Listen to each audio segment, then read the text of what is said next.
Hello dear student, स्वागत है आप सभी का आपके अपने यूट्यूब चैनल स्टडी वेंटर्स में। दोस्तों, आप सभी को पता है बीएसटीसी परीक्षा 2024 और पीटीटी परीक्षा 2024 काफ़ी नज़दीक है।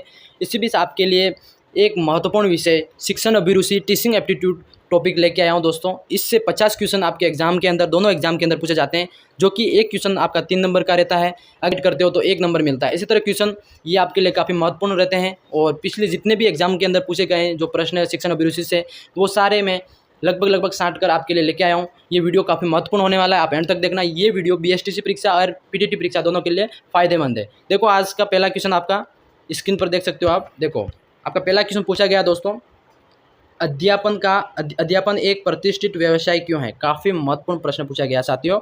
अध्यापन एक प्रतिष्ठित व्यवसाय क्यों है। जी, सभी विद्यार्थी ऑप्शन पढ़ेंगे। यह भ्रष्टाचार और अपवादों से मुक्त है। बी, जागरूकता के सृजन एवं संवर्धन के अवसर मिलते हैं। ऑप्शन नंबर सी पढ़ेंगे, सामाजिक सुधार के लिए अति आवश्यक है। डी पूछा गया है, अपना कार्य ईमानदारी से करने का अवसर मिलता है। जी, सभी साथी कमेंट करेंगे, बताओ भाई क्या आंसर हो रहा है आप सभी का। जी, देखो अभी एग्जाम तो काफ़ी पास हुआ है और आप सभी कमेंट नहीं करोगे तो पता कैसे चलेगा आपकी तैयारी कैसे चल रही है। जी, सभी कमेंट करेंगे, आपका आंसर क्या राइट हो रहा है। देखो, अध्यापन एक प्रतिष्ठित व्यवसाय क्यों है वो बताना है। जी, आपका राइट हो जाएगा ऑप्शन नंबर सी, सामाजिक सुधार के लिए आवश्यक है। ठीक है, सभी को पता लग गया क्या आंसर है इसका। ऑप्शन नंबर सी, सामाजिक सुधार के लिए आवश्यक है। इसी तरह क्वेश्चन 2 पढ़ेंगे। क्वेश्चन 2 पूछा गया बच्चों, देखो, बच्चों को लगभग कुछ भी किस प्रकार से पढ़ाया जा सकता है। काफ़ी महत्वपूर्ण प्रश्न है। बच्चों को लगभग कुछ भी मतलब किस प्रकार से पढ़ाना जाना चाहिए, पढ़ाया जा सकता है। जी, सभी आंसर पढ़ेंगे, ऑप्शन पढ़ेंगे। मृदुल रूपांतर से, अगर अध्यापक उनकी मदद करें। सी, लगातार मूल्यांकन से। और डी, समुचित पुरस्कार द्वारा। जी, देखो सभी विद्यार्थी कमेंट में बताओ क्या आंसर हो रहा है भाई आपका। जी, काफ़ी महत्वपूर्ण टॉपिक है शिक्षण अभिरुचि, और इसी तरह क्वेश्चन पूछे जाएंगे आपसे और आपको आंसर बहुत सोच समझ कर देना है दोस्तों। जी, देखो आपका राइट हो जाएगा इसमें, ऑप्शन नंबर सी आपका राइट हो जाएगा, लगातार मूल्यांकन से। देखो, बच्चों का पढ़ाने का तरीका ऐसा होना चाहिए कि टीचर उनका मूल्यांकन करे और उसी से उनकी जो बुद्धि में वृद्धि हो, उनकी जो जानने की क्षमता है, सीखने की क्षमता, उसमें विकास हो। ठीक है, इसी तरह से आपका सी राइट हो जाएगा, लगातार मूल्यांकन से। ठीक है, क्वेश्चन 3 की बात करते हैं। क्वेश्चन 3 पूछा गया है आपसे। देखो, काफ़ी महत्वपूर्ण प्रश्न है ये भी दोस्तों। पूछा गया है, अध्यापक द्वारा प्राइवेट ट्यूशन करने के मामले में मेरा मत है कि। देखो, काफ़ी महत्वपूर्ण प्रश्न है।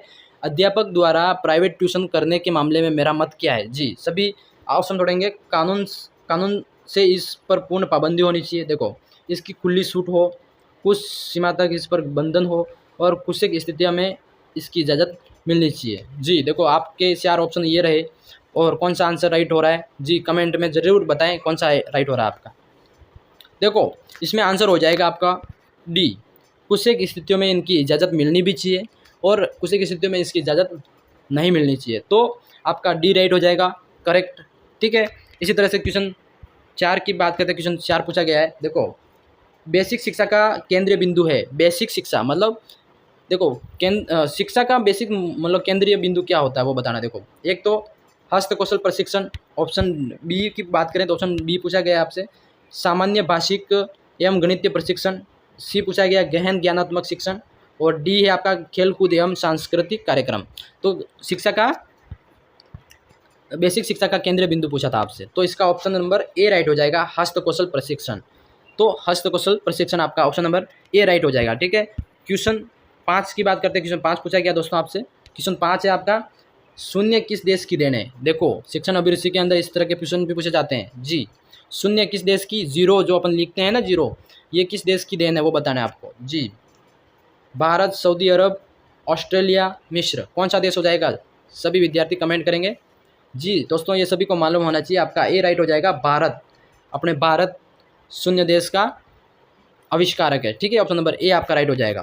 क्वेश्चन से पूछा गया आपसे से है, ऑपरेशन ब्लैक बोर्ड क्या अर्थ है। काफ़ी महत्वपूर्ण प्रश्न है, ऑपरेशन ब्लैक बोर्ड का क्या अर्थ है। जी, ये शिक्षण अभिरुचि का सबसे टॉप महत्वपूर्ण प्रश्न है कि ऑपरेशन ब्लैक बोर्ड का क्या अर्थ हो जाएगा। देखो, प्राथमिक स्कूलों की सुविधाओं में सुधार। बी है आपका, कम से कम 2 अध्यापकों की व्यवस्था। सी, प्रत्येक स्कूल में ब्लैक बोर्ड की व्यवस्था। डी, अध्यापकों द्वारा ब्लैक बोर्ड का प्रयोग करना। जी साथियों, क्या राइट हो रहा है आप सभी का कमेंट करो।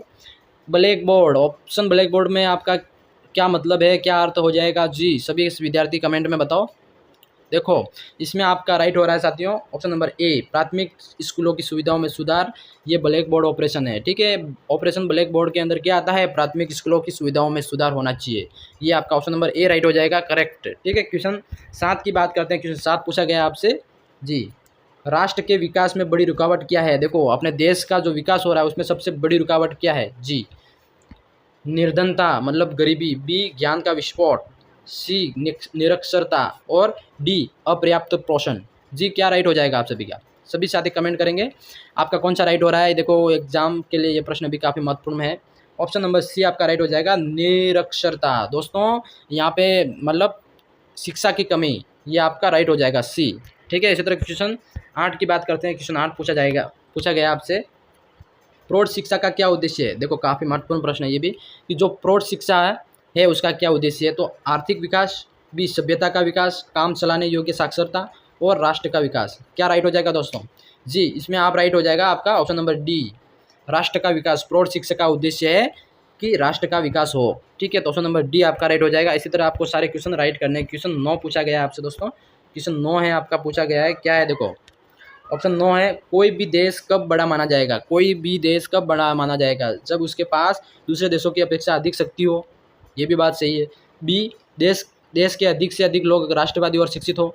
देखो यहाँ ये भी बात ठीक है। सी उस देश में नए आविष्कार होते रहें, ये भी सही है। धार्मिक कट्टरता हो, ये भी सही है। तो इसमें करेक्ट आंसर क्या हो जाएगा जी, सभी विद्यार्थी कमेंट करेंगे। सभी सही नहीं है, इसमें एक सही है जो कि करेक्ट है। जी आपका राइट हो जाएगा ऑप्शन नंबर सी, उस देश में नए नए आविष्कार होते रहे। मतलब रॉकेट को लेके हो गया, शिक्षा के क्षेत्र को लेके हो गया, वैज्ञानिक क्षेत्र से हो गया। तो देश का अलग अलग क्षेत्रों में आविष्कार होना जरूरी है, नया बदलाव होना जरूरी है, तो वो देश तभी बड़ा माना जाएगा। तो ऑप्शन नंबर सी आपका राइट हो जाएगा।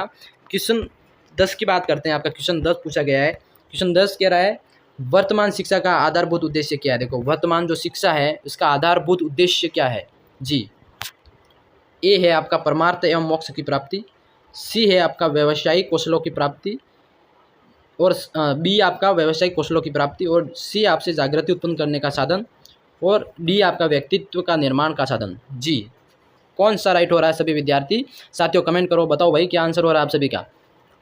जी क्वेश्चन 10 का आंसर क्या हो रहा है सभी बताएंगे। जी आपका राइट हो जाएगा इसमें, देखो सी आपका राइट हो जाएगा, जागृति उत्पन्न करने का साधन। वर्तमान शिक्षा का मुख्य उद्देश्य क्या हो जाएगा, जो जागृति मतलब बच्चों में एक शिक्षा की भावना उत्पन्न करना, ये एक प्रमुख साधन है, ठीक है। इसका मूल उद्देश्य यही है कि बच्चों में शिक्षा के प्रति जो एक आशा है वो उत्पन्न करना, ठीक है। क्वेश्चन 11 की बात करें। क्वेश्चन 11 पूछा गया आपसे, ये भी काफ़ी महत्वपूर्ण प्रश्न है जी। क्वेश्चन 11 पूछा गया है, शिक्षा का स्तर ऊंचा उठाने के लिए निम्नलिखित में से कौन सा उपाय सबसे अधिक प्रभावशाली हो सकता है। देखो शिक्षा का जो स्तर है उसको ऊंचा उठाने के लिए निम्नलिखित में से कौन सा उपाय सबसे अधिक प्रभावशाली हो सकता है। जी सभी साथी कमेंट करेंगे। देखो ऑप्शन ए है आपका, अच्छी पाठ्य पुस्तकें निर्धारित करना, बी आपका मूल्यांकन पद्धति में सुधार करना, और सी आपका अच्छे अध्यापकों को नियुक्त करना, और डी आपका पुस्तकालय में सुधार करना।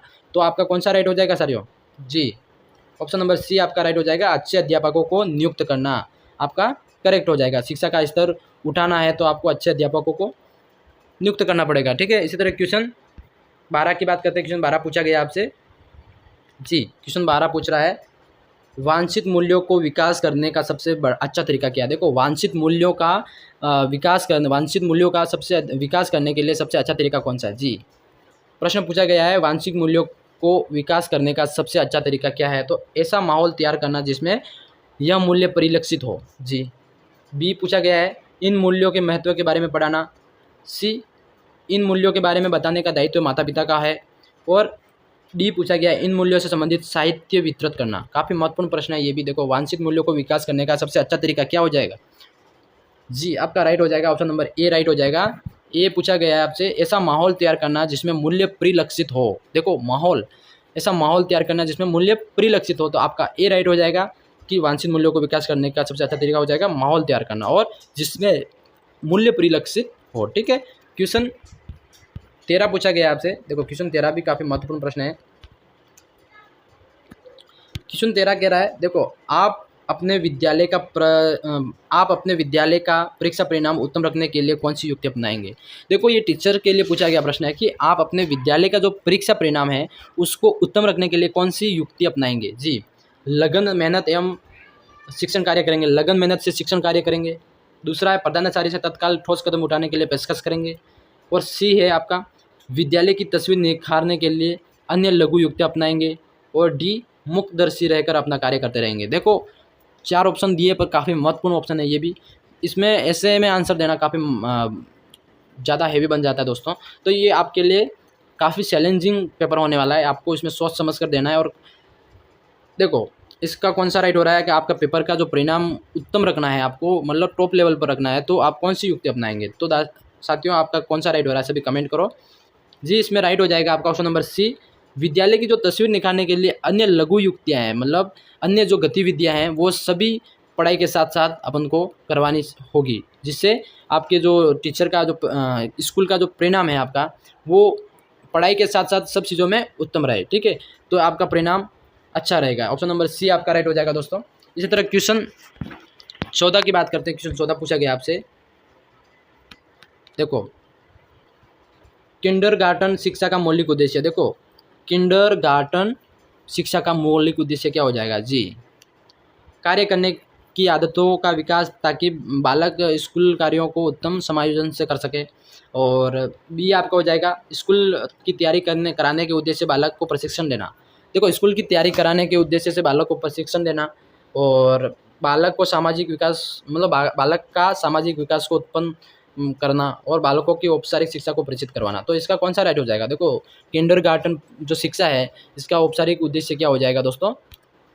देखो इसका औपचारिक उद्देश्य हो जाएगा ऑप्शन नंबर सी, बालक को सामाजिक विकास, बालक के अंदर जो सामाजिक विकास है उसको उत्पन्न करना, इसका मुख्य उद्देश्य हो जाएगा। ठीक है, क्वेश्चन 15 की बात करते हैं। क्वेश्चन 15 पूछा गया है, काफ़ी महत्वपूर्ण प्रश्न है ये भी। देखो शिक्षण व्यवसाय की सबसे मुख्य बात क्या है। देखो शिक्षण व्यवसाय की सबसे मुख्य बात क्या है। जी, सभी साथी कमेंट करेंगे कौन सा आंसर राइट हो रहा है आपका। मेहनत करके दूसरा धंधा चलाया जा सकता है।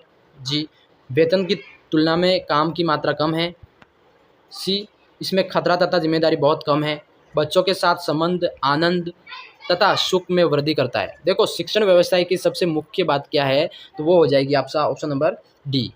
डी कैसे हो जाएगी। देखो बच्चों के साथ ये संबंध बनाए रखता है, आनंद होता है, बच्चों को सुख में वृद्धि करता है। तो मुख्य बात यही है कि शिक्षण व्यवसाय की कि ये बच्चों के साथ संबंध आनंद एवं सुख में वृद्धि करता है। ठीक है, तो ऑप्शन नंबर डी आपका राइट हो जाएगा। क्वेश्चन 16 की बात करते हैं। क्वेश्चन 16 पूछा गया साथियों, देखो ये भी काफ़ी महत्वपूर्ण, किसी व्यवसाय से प्रतिबद्धता के गुण का संबंध होता है। किसी व्यवसाय में प्रतिबद्धता के गुण का संबंध होता है, तो कौन सा। जी आपका राइट हो जाएगा उपयुक्त तीनों में से उचित सम्मिश्रण से। देखो उचित सम्मिश्रण से कैसे, मानसिक स्थिति से, भावनात्मक स्थिति से और क्रियात्मक स्थिति। तो उपयुक्त में से तीनों का उचित सम्मिश्रण से, तो आपका डी राइट हो जाएगा। ठीक है, क्वेश्चन 17 की बात करते हैं। क्वेश्चन 17 पूछा गया साथियों आपसे। क्वेश्चन 17 पूछा है, वर्तमान शिक्षा प्रणाली में किस प्रकार के सुधार की आवश्यकता है। देखो वर्तमान में जो शिक्षा प्रणाली है इसमें किस प्रकार मतलब सुधार की आवश्यकता है वो बताना है आपको। तो पाठ्यक्रम में संशोधन। देखो वर्तमान में जो शिक्षा प्रणाली इसमें जो पुराना पाठ्यक्रम को ही एक बार लेके 5, 10, 20 सालों तक चला रहे तो उसमें कभी सुधार नहीं होगा। इसलिए आप सभी को इसमें प्रश्न का जो आंसर हो रहा है कि पाठ्यक्रम में संशोधन होना चाहिए। ठीक है, ये आपका शिक्षा वर्तमान शिक्षा प्रणाली में विशेषकर सुधार की आवश्यकता है। ठीक है, तो ऑप्शन नंबर ए आपका राइट हो जाएगा। क्वेश्चन 18 पूछा गया है, ये भी काफ़ी महत्वपूर्ण प्रश्न है। देखो क्वेश्चन 18 पूछ रहा है, शिक्षा के दृष्टिकोण से किसी सीखे गए कार्य की सफलता प्राथमिक रूप से निर्भर करती है। देखो शिक्षा के दृष्टिकोण से किसी सीखे गए कार्य की सफलता प्राथमिक रूप से निर्भर करती है। जी, सीखने वाले की तत्परता पर। देखो सीखने वाले की तत्परता पर निर्भर करती है। क्या प्रश्न पूछा है, सभी ध्यान से वापस पढ़ो। शिक्षा के दृष्टिकोण से किसी सीखे गए कार्य की सफलता प्राथमिक रूप से निर्भर करती है, वो बताना है। जी, सीखने वाले की तत्परता पर निर्भर करती है। तो ऑप्शन नंबर ए आपका करेक्ट आंसर राइट हो जाएगा। क्वेश्चन 19 पूछा गया आपसे। क्वेश्चन 19 पूछा गया आपसे, भारत में भिन्न भिन्न समुदाय सभ्यता क्यों है। देखो भारत के अंदर देखो आपने देखा होगा भारत एक लोकतांत्रिक देश है जिसके अंदर अलग अलग कास्ट, हिंदू, मुस्लिम, सिख, ईसाई, अलग अलग 4 कास्ट के लोग रहते हैं। तो इसमें जो भिन्न भिन्न समुदाय सभ्यता क्यों है वो बताना है आपको। जी, देखो एक तो धार्मिक आधार पे भी है और एक भाषाई जो लैंग्वेज के आधार पे भी है। तो शिक्षा के क्षेत्र में सबसे ज़्यादा माना जाने वाला आंसर हो जाएगा आपका भाषा में अंतर के कारण। देखो भाषा में अंतर, देखो हर स्टेट में, हर जिले में अलग अलग भाषाएं आपको देखने को मिलती है लोगों में। तो एक भाषा में अंतर होता है, उस भाषा के रहन सहन, खान पान, संस्कृति के हिसाब से उनकी लैंग्वेज भी अलग होती है। तो मुख्य कारण हो जाएगा आपका भाषा में अंतर के कारण भी भारत के भिन्न भिन्न समुदाय में अलग अलग समुदाय है। ठीक है, अगला क्वेश्चन आपका 20 हो जाएगा, पूछा गया 20। देखो आपकी राय में एक अच्छे नागरिक में क्या गुण होने चाहिए? आपकी राय में एक अच्छे नागरिक में क्या गुण होने चाहिए वो बताना है जी। वह शिक्षित हो, बी वह निष्पक्ष हो, सी उसे व्यवहारिक ज्ञान हो, ठीक है, और डी आपसे पूछा है उपरोक्त सभी। तो आपका कौन सा राइट हो जाएगा? आपकी राय में एक अच्छे नागरिक में क्या गुण होने चाहिए वो पूछा है। तो देखो अच्छे गुण की बात हुई है तो वह शिक्षित भी होना चाहिए, वह निष्पक्ष मतलब किसी के पक्ष में नहीं होना चाहिए, और उसे व्यवहारिक ज्ञान होना चाहिए, और डी उपयुक्त सभी। तो इसमें प्रश्न में होल ओवर आंसर हो रहा है आपका, जो रिप्रेजेंट करने वाला आंसर हो जाएगा आपका डी। तो ए बी सी डी सारे राइट है आपके, और इसको रिप्रेजेंट करने वाला आंसर आपका डी राइट हो जाएगा। इसी तरह दोस्तों क्वेश्चन 20 आपके लिए मैं लेके आया था शिक्षण अभिरुचि से। ये टॉपिक काफ़ी महत्वपूर्ण है एग्जाम की दृष्टि से। आपको कैसा लगा ये वीडियो? लाइक कमेंट शेयर करना और कमेंट में ज़रूर बताना, और चैनल पर नए तो चैनल को सब्सक्राइब करना। मिलते हैं किसी नेक्स्ट वीडियो में, तब तक के लिए जय हिंद, जय भारत दोस्तों।